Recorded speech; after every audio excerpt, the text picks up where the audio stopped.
Yes, students, next topic is RDBMS. It's a Relational Database Management System. ठीक है, आप लोग DBMS ऑलरेडी पीछे फर्स्ट सेकंड वीडियो में आप लोग रीड कर चुके हो DBMS. अब ये क्या है RDBMS. RDBMS मतलब it based on relation, okay, and it is based on the relational model. अब रिलेशनल मॉडल क्या है, अभी डिस्कस किया हमने रिलेशनल मॉडल. मॉडल किसको हमने बोला, टेबल को. ठीक है, मतलब जब आप किसी डाटा को इन द फॉर्म ऑर्गेनाइज्ड वे में, in the form of structured way में आप रिप्रेजेंट कर रहे हो ना, तो उसको हम क्या बोलेंगे, रिलेशनल मॉडल. ठीक है, सो अब RDBMS किसके ऊपर बेस्ड होता है, रिलेशनल मॉडल के ऊपर. उसके अकॉर्डिंगली टेबल के ऊपर वर्किंग करता है, रिलेशंस के ऊपर वर्किंग करता है अपनी.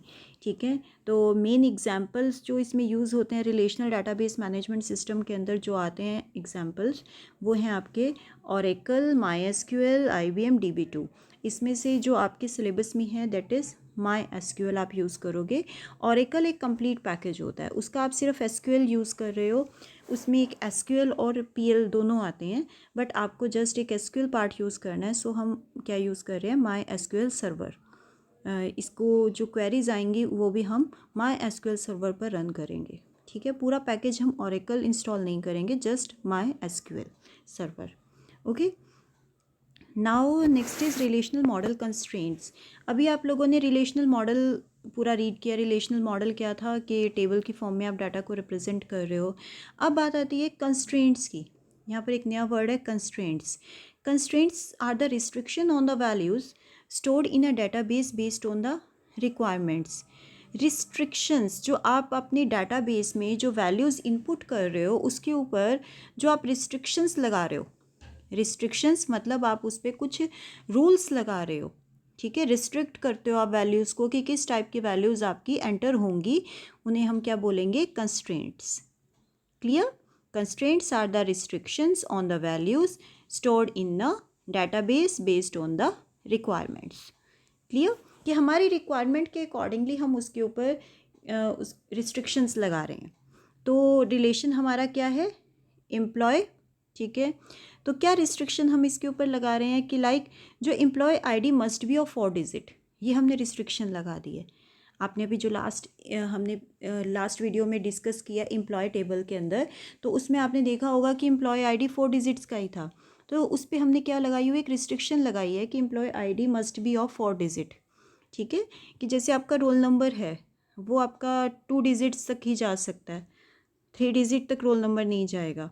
ठीक है, कुछ ऐसी रिस्ट्रिक्शंस आप उसमें मेंशन कर सकते हो.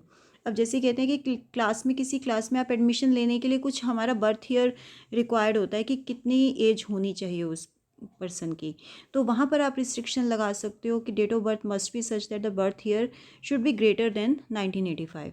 ठीक है, तो वो आपका डिपेंड करते हैं कि आप किस टाइप के रिस्ट्रिक्शंस आप उसके ऊपर मेंशन कर रहे हो. तो उसी रिस्ट्रिक्शंस को हम बोलेंगे कॉन्स्ट्रेंट्स. क्लियर, सो जो हम कंस्ट्रेंट्स हैं, वेरियस टाइप्स ऑफ कंस्ट्रेंट्स हैं जो रिलेशनल मॉडल में हम यूज़ करने वाले हैं. First is domain constraint. Domain word याद होगा आप लोगों को कि डोमेन वर्ड क्या था, domain is a data type. ठीक है, डाटा टाइप मीन्स जो आप डाटा उसमें इनपुट कर रहे हो अपने रिलेशन के अंदर, उसकी जो टाइप होगी उसको क्या हम कहेंगे, डोमेन. तो उसके ऊपर जो डाटा टाइप के ऊपर जो आप कंस्ट्रेंट लगा रहे हो, जो वैल्यूज़ हैं उसके ऊपर, उस पर आप जो कंस्ट्रेंट्स लगा रहे हो, तो वो क्या होंगे, डोमेन कंस्ट्रेंट्स. ठीक है, कंस्ट्रेंट्स के जो टाइप्स हैं यहाँ पे कि कुछ किस टाइप के कंस्ट्रेंट्स आप पुट कर रहे हो. तो फर्स्ट कंस्ट्रेंट हम यहाँ पे डिस्कस कर रहे हैं, डोमेन कंस्ट्रेंट.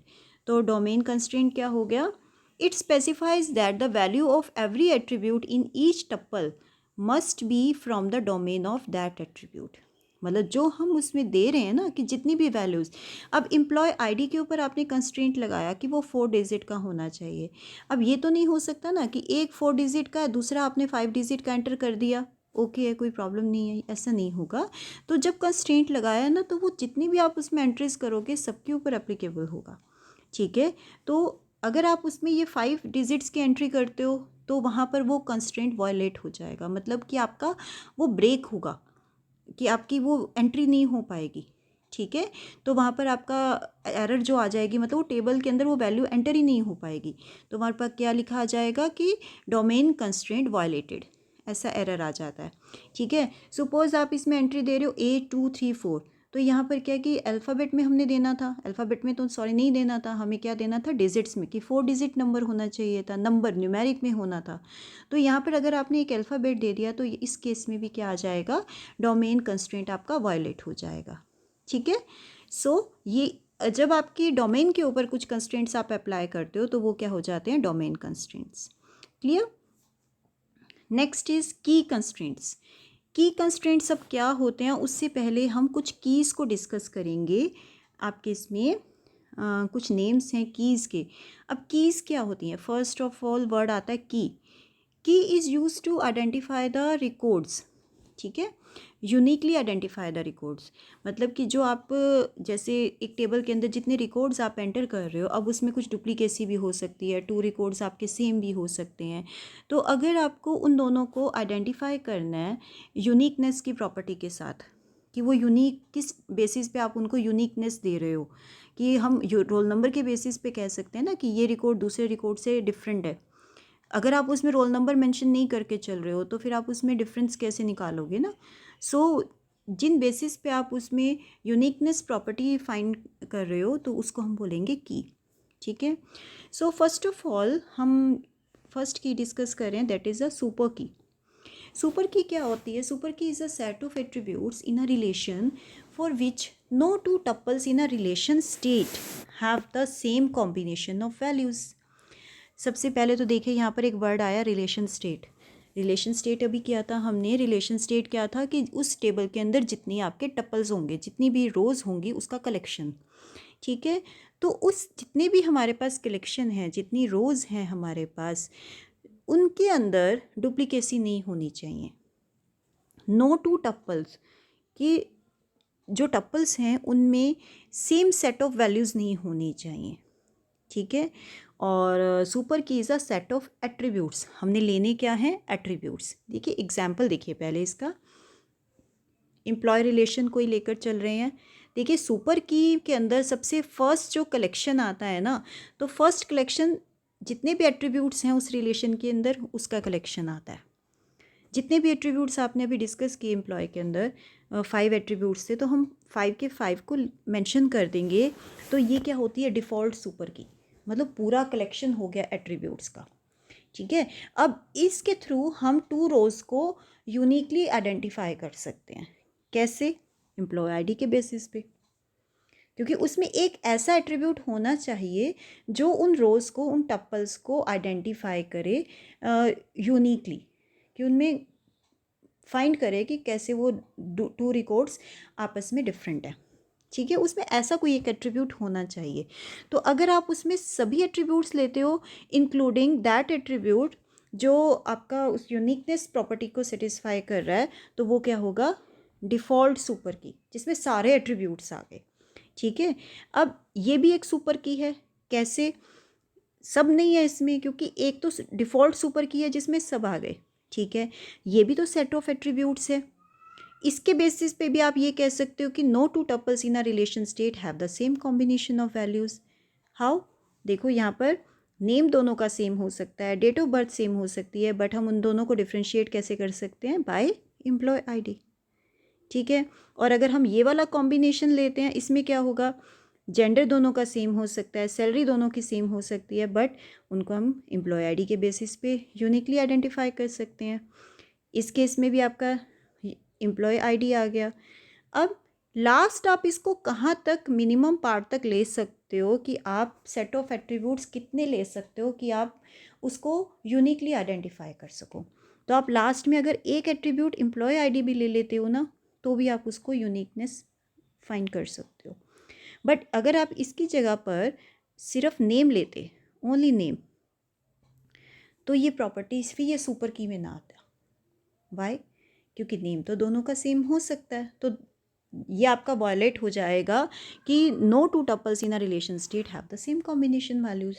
यहाँ पर तो 2 रिलेशन, जो स्टेट के अंदर 2 वैल्यूज़ हैं वो आपकी सेम हो सकती हैं। तो नेम को हम इसमें नहीं ले सकते हैं। हम किसको लेंगे? उस एट्रीब्यूट को लेंगे जो आपका उसमें यूनिकनेस को आइडेंटिफाई कर रहा है।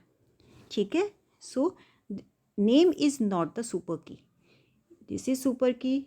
ये जो आपके 5 के 5 कॉम्बिनेशंस हैं ये सुपर की के अंदर आपके आते हैं, बट नेम नहीं आएगा।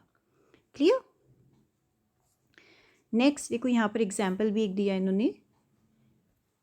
अगर आप जेंडर और सैलरी एट्रीब्यूट लेते हो, कॉम्बिनेशन इसका लेते हो, तो वो भी एक सुपर की में नहीं आएगा, क्योंकि यहाँ पर भी आपका सेम हो सकता है। ठीक है, now the next term is की। ये पहले भी अभी हमने किया है। की इज़ द मिनिमल सुपर की। मिनिमल सुपर की क्या है? जो हमने अभी कॉम्बिनेशन बनाया ना एट्रीब्यूट्स के सुपर की में, तो उसका सबसे मिनिमम पार्ट क्या ऐसा होगा जो 2 रोज को यूनिकली आइडेंटिफाई कर दे। जैसे अभी आपने क्या किया, मिनिमम पार्ट क्या था? वो एम्प्लॉय आईडी। कि अगर आप और कोई एट्रीब्यूट को ना लो, सिर्फ एम्प्लॉय आईडी को भी ले लोगे ना, तब भी वो रिकॉर्ड को आप यूनिकली आइडेंटिफाई कर सकते हो। ठीक है, सो यहाँ पर क्या हो गया, की इज़ द, यहाँ पर की के अंदर क्या आ जाएगा? Employ ID. मतलब अगर आपके पास ये कॉम्बिनेशन है, इसमें से आप जेंडर को रिमूव कर दो, नेम को रिमूव कर दो, तब भी आप अगर सिर्फ एम्प्लॉय आईडी को रखते हो, आप 2 रोज को आइडेंटिफाई कर सकते हो। ठीक है,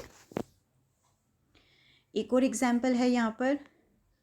सपोज एक टेबल लिया इन्होंने, पर्सन। एक और कोई टेबल लिया पर्सन, तो उस पर्सन टेबल के अंदर 3 एट्रीब्यूट्स लिए गए हैं। 3 नहीं है, 5 इसमें है। Persons Aadhaar card number, like your Aadhaar card number, PAN number, voter ID number, ठीक है, name, date of birth and address. अब इस केस में देखिए, एड्रेस में भी 2 पर्सन्स का सेम हो सकता है, डेट ऑफ बर्थ भी सेम हो सकती है, नेम भी सेम हो सकता है, but Aadhaar card number same नहीं होगा, पैन कार्ड नंबर सेम नहीं होगा, voter ID card number same नहीं होगा। सो अगर आप इन तीनों को भी इंडिविजुअली यूज़ कर लेते हो ना, तो भी आप उस रिलेशन में यूनिकनेस फाइंड कर सकते हो। ठीक है, आप सिर्फ आधार कार्ड को ले लीजिए, पैन कार्ड को ले लो, वोटर आईडी कार्ड को ले लो, इन तीनों में से किसी को भी आप सुपर की कह सकते हो। ठीक है, next is candidate key. Candidate key क्या होगी? A key as a described above is called the candidate key. अब देखिए इसमें ये जो आप यूनिकनेस जिसे डिफ़ाइन कर रहे हो, कि हमने आधार कार्ड के बेसिस पे भी हम यूनिकनेस कह रहे हैं, पैन कार्ड के पे भी कह रहे हैं, वोटर आईडी कार्ड पे भी कह रहे हैं, तो ये क्या होंगी? इसकी कैंडिडेट कीज़। ठीक है, तो पर्सन रिलेशन के अंदर 3 कैंडिडेट कीज़ हैं जिनके थ्रू हम लोग उस रिलेशन में टपल्स को यूनिकली आइडेंटिफाई कर सकते हैं। लाइक एम्प्लॉय टेबल में क्या थी? ओनली 1 कैंडिडेट की थी, एम्प्लॉय आईडी। लेकिन पर्सन रिलेशन के अंदर यहाँ पर 3 कैंडिडेट कीज़ हैं, आधार कार्ड नंबर, पैन और voter ID. Clear? Now the next is primary की, द मोस्ट इम्पॉर्टेंट की। ठीक है, सो प्राइमरी की क्या होगा? देखो, one of the candidate key may be designated as the primary key. अगर आप आधार कार्ड ले लेते हो, आधार कार्ड को as a primary key declare कर सकते हो आप। पैन कार्ड को प्राइमरी की हम किसको डिक्लेयर करते हैं?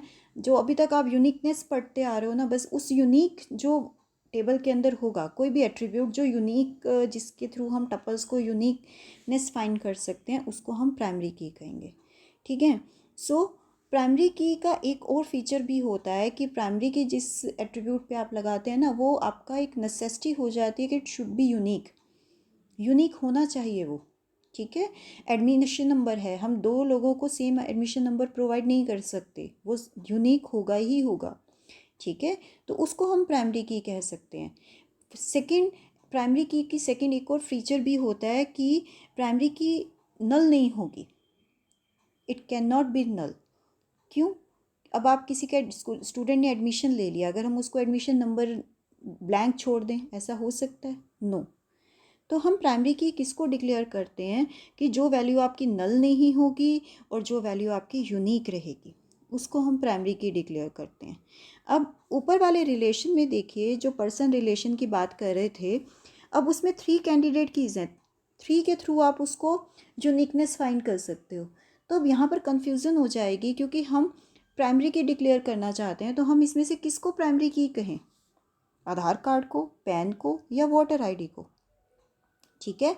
जैसे देखिए यहाँ पर लिखा है, if a relation has many candidate key, it is preferable to choose that one as the primary key.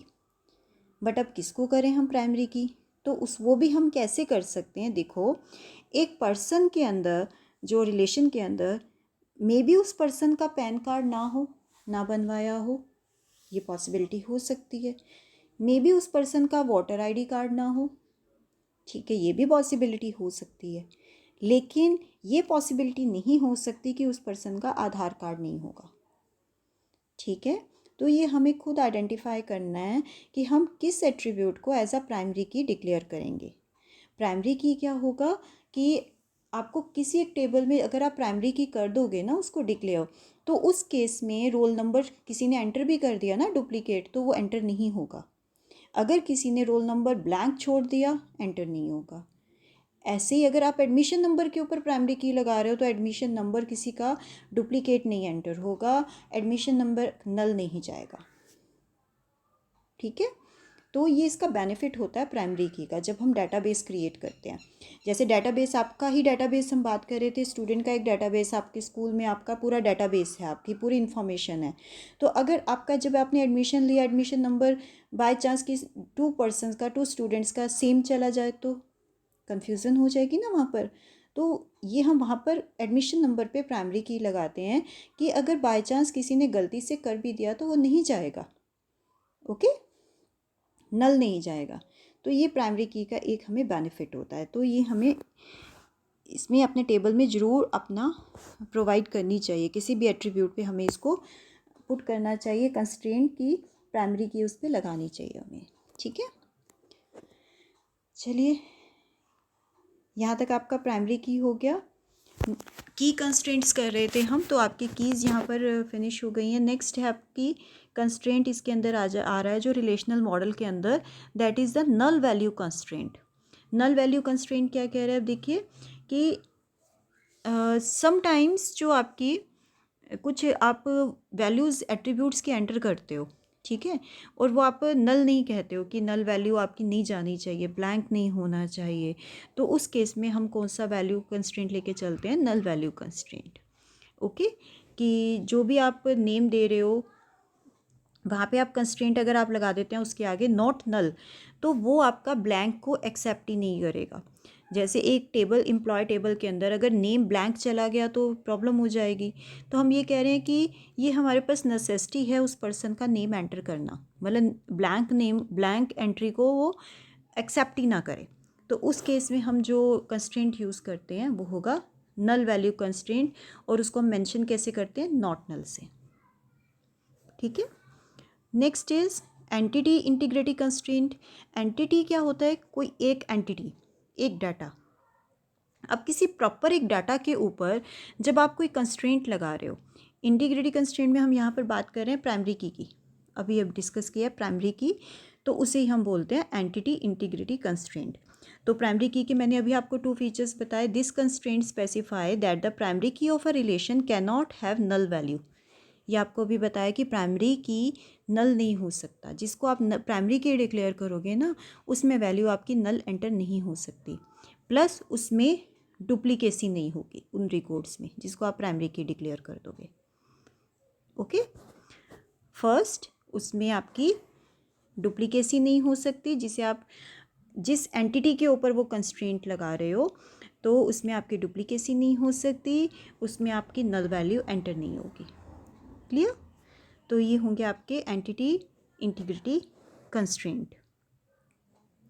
अगर ऐसा कुछ होता है ना तो वॉयलेट हो जाता है वो कंस्ट्रेंट, मतलब कि आपका वो डिस्ट्रॉय हो जाता है कंस्ट्रेंट और आपके पास वहाँ पर एरर आ जाती है।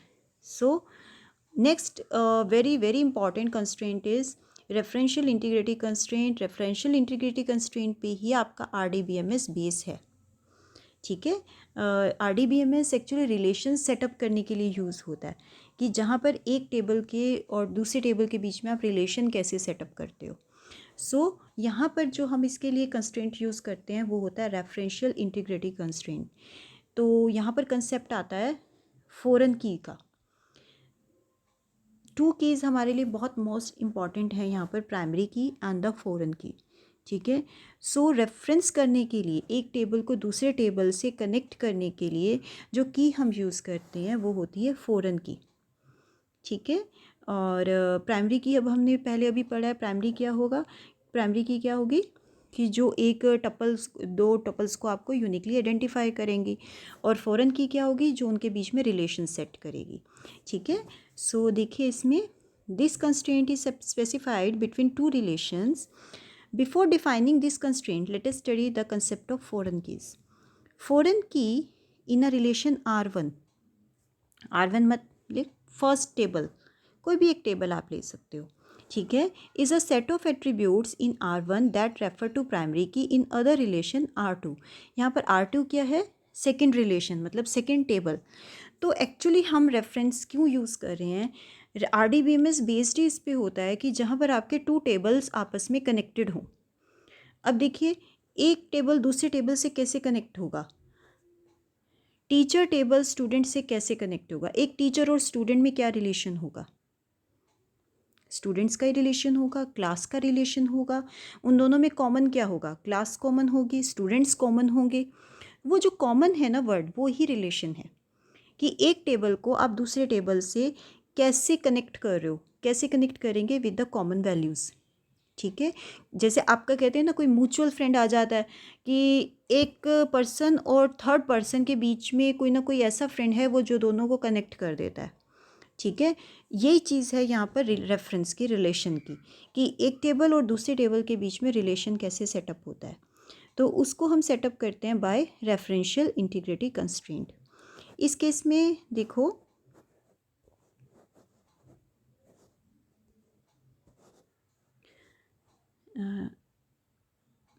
इस केस में देखिए यहाँ पर टू टेबल्स हैं हमारे पास, डिपार्टमेंट एंड टीचर। तो इस केस में टू टेबल्स हैं, जैसे आप टू रिलेशंस आप इसको कह सकते हैं, टू रिलेशंस हैं हमारे पास, डिपार्टमेंट एंड टीचर। अब इस केस में जो डिपार्टमेंट का आईडी होगा, टीचर के टेबल में भी वो डिपार्टमेंट आईडी है, ठीक है। तो इन दोनों के बीच में कॉमन क्या हो गया, डिपार्टमेंट आईडी। तो हम डिपार्टमेंट आईडी के थ्रू दोनों टेबल्स के बीच में रिलेशन सेटअप कर सकते हैं, ओके। सो लेकिन जब आप इन दो टेबल्स को क्रिएट करेंगे तो दोनों टेबल्स में प्राइमरी की होना चाहिए, मतलब कोई ऐसा एक एट्रीब्यूट होना चाहिए जो यूनिक होगा। वो क्या होगा, डिपार्टमेंट टेबल में डिपार्टमेंट आईडी यूनिक होगा, इसके थ्रू डिपार्टमेंट नेम सेम हो सकता है दोनों का, टीचर्स सेम हो सकते हैं, बट डिपार्टमेंट आईडी आपका डिफरेंट होगा। तो यहाँ पर यूनिकनेस किसके ऊपर आ जाएगी, डिपार्टमेंट आईडी पे, ओके। एंड टीचर टेबल में क्या डिफरेंट होगा, देखो डिपार्टमेंट आईडी को ले सकते थे, बट डिपार्टमेंट आईडी तो इसमें भी है ना, तो हम डिपार्टमेंट आईडी को इसमें नहीं लेंगे एज अ प्राइमरी की, हम इसमें लेंगे टीचर आईडी को, क्योंकि ये टीचर टेबल है, क्लियर। तो डिपार्टमेंट आईडी प्राइमरी की होगा डिपार्टमेंट रिलेशन में, और टीचर आईडी होगा टीचर रिलेशन में। अब इसमें देखो, ये तो प्राइमरी की है, ये प्राइमरी की है, लेकिन अब इन दोनों के बीच में इस केस में ये प्राइमरी की है, ठीक है। अगर ये एक में प्राइमरी की है तो दूसरे टेबल में, क्योंकि दोनों में कॉमन है, तो एक में अगर ये प्राइमरी की रहेगा तो दूसरे टेबल में वो क्या बन जाएगा, फॉरेन की, क्लियर। इन दोनों के बीच में अगर हमें रिलेशन सेट करना है, या आगे हमारे पास क्वेरीज आएंगी, वहाँ पर जूम क्लास में भी आप लोगों के साथ आज डिस्कस हुआ था, तो उसमें भी आप लोगों ने देखा कि फ़ॉरेन की कैसे यूज़ कर रहे हैं रिलेशन सेटअप करने के लिए, क्लियर।